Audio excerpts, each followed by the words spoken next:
അപ്പോൾ ആ ഇടയ്ക്ക് ജീവിതയാത്ര എന്ന് പറയുന്ന തിക്കുറിശ്ശി എഴുതിയൊരു നാടകം കോട്ടയം സ്റ്റാർ തിയേറ്ററിൽ കളിച്ച് ഞാൻ കാണാൻ പോയി. ഞാനും നമ്മുടെ ജോൺ എബ്രഹാം ഡയറക്ടർ, ഞങ്ങൾ ക്ലാസ്മേറ്റ്സാണ്. ചിലപ്പോൾ അന്ന് ഈ ലിനൻ മുണ്ടിൻ്റെ കാലമാണ്. ലിനൻ മുണ്ടിനുള്ളൊരു പ്രത്യേകത എന്താണെന്ന് വെച്ചാൽ അഴിഞ്ഞു എന്ന് നമ്മൾ തോന്നുമ്പോൾ തന്നെ താഴെ വീഴും. അത് പിന്നെ ഉടുക്കാൻ നോക്കില്ല. അങ്ങനെയാണ് അതിൻ്റെ ഒരു ഉടുക്കണമെന്ന് വിചാരിക്കുമ്പോഴേ അത്രയ്ക്ക് ഇതാണ്. അപ്പം ഞങ്ങൾ രണ്ട് ഇത് ഉടുത്തോണ്ടാണ് പോയിരിക്കുന്നത്. ലിനൻ മുണ്ട് ഇല്ലാത്തവനന്ന് ആണല്ല. അപ്പോൾ അവിടെ ഭയങ്കരമായ തള്ളാണ്.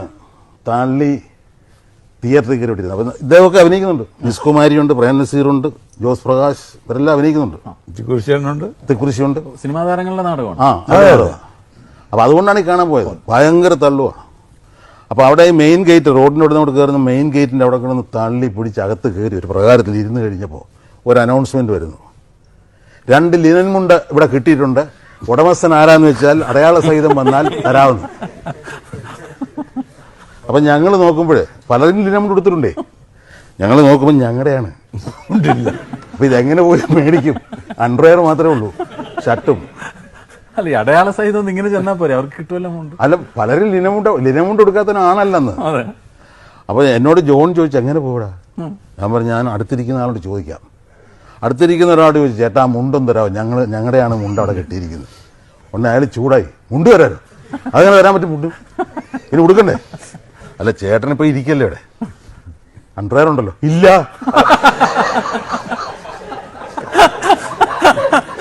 അയാൾക്ക് അണ്ടർവെയർ ഇല്ല. ശരി. അവസാനം മറ്റൊരു ചേട്ടൻ എനിക്കൊണ്ട് ഇന്നാ കൊണ്ടുവന്ന് പറഞ്ഞു ഉരിഞ്ഞു തന്നത്. അങ്ങനെ പോയി മേടിച്ച്. അപ്പോൾ അത് അങ്ങനെയാണ് ആ നാടകം കാണാനിരിക്കുന്നത്. ഇദ്ദേഹത്തിൻ്റെ ഈ കഥ പറച്ചിൽ കേൾക്കുമ്പോൾ ഭയങ്കര രസമായി തോന്നും. കാരണം വെച്ചിട്ടുണ്ടെങ്കിൽ ഇടയ്ക്ക് മനസ്സിന് അസ്വസ്ഥത തോന്നുമ്പോൾ ഈ വീഡിയോകൾ കണ്ടു കഴിഞ്ഞാൽ നമുക്കൊരു മനസ്സിനൊരു കുളിർമ ഉണ്ടാവും. ആ കുളിർമ ഉണ്ടാവുമ്പോൾ ഒരു സമാധാനം ഉണ്ടാവും. അപ്പോൾ അത് കേൾക്കാൻ ഒരു രസമായിരിക്കും. ഇത് കേൾക്കുമ്പോൾ, ഈ കഥകൾ ഇദ്ദേഹത്തിൻ്റെ കേൾക്കുമ്പോൾ പഴയകാല നാടകത്തിനൊക്കെ പോയിക്കൊണ്ടിരുന്ന കാലഘട്ടത്തിലേക്ക് നമ്മുടെ മനസ്സ് പോകും. കാരണം ഒരു 1969, 70, 80 കാലഘട്ടത്തിലൊക്കെ നാടകം വലിയ കുഴപ്പമില്ലാതെ പോയിക്കൊണ്ടിരുന്ന സമയമാണ്. അതിനു മുമ്പൊക്കെ നാടകം തന്നെയായിരുന്നു. അപ്പോൾ ഈ നാടകത്തിനൊക്കെ പോയിക്കൊണ്ടിരുന്ന കാലഘട്ടം നമുക്ക് ഓർമ്മ വരാണ്. ഒരുപാട് ആളുകൾ നാടകത്തിന് വരുന്നു. അവിടെ നാടക നടന്മാരുടെ അവർക്കുള്ള മൂല്യം വളരെ വലുതായിരുന്നു അന്നത്തെ. അപ്പോൾ ഈ ആ കാലഘട്ടത്തിലേക്ക് നമ്മൾ അങ്ങോട്ട് പോവാണ്. ഇദ്ദേഹത്തിൻ്റെ ഈ കഥകൾ കേൾക്കുമ്പോൾ ആ കാലഘട്ടത്തിലേക്കാണ് പോകുമ്പോൾ രസകരമായി തോന്നും.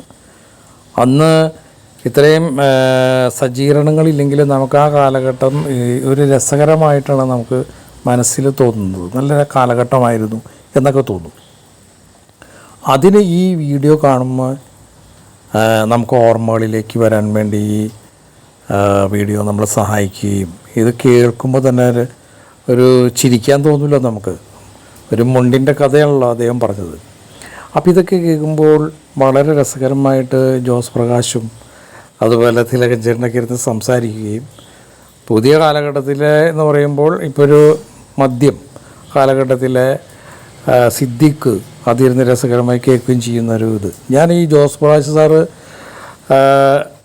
ഒരു ദിവസം എറണാകുളത്ത് ഇതുപോലെ കുറേ വർഷം മുമ്പ്, അദ്ദേഹം മരിക്കുന്നതിനൊക്കെ കുറച്ച് മുമ്പായിട്ട് ഇവർക്കൊരു ഷർട്ട് കട ഉണ്ടായിരുന്നു. ഈ പത്മ തിയേറ്റർ എറണാകുളം, അതിനൊക്കെ മുമ്പായിട്ട് ഒരു ഷർട്ട് കട തുടങ്ങിയായിരുന്നു.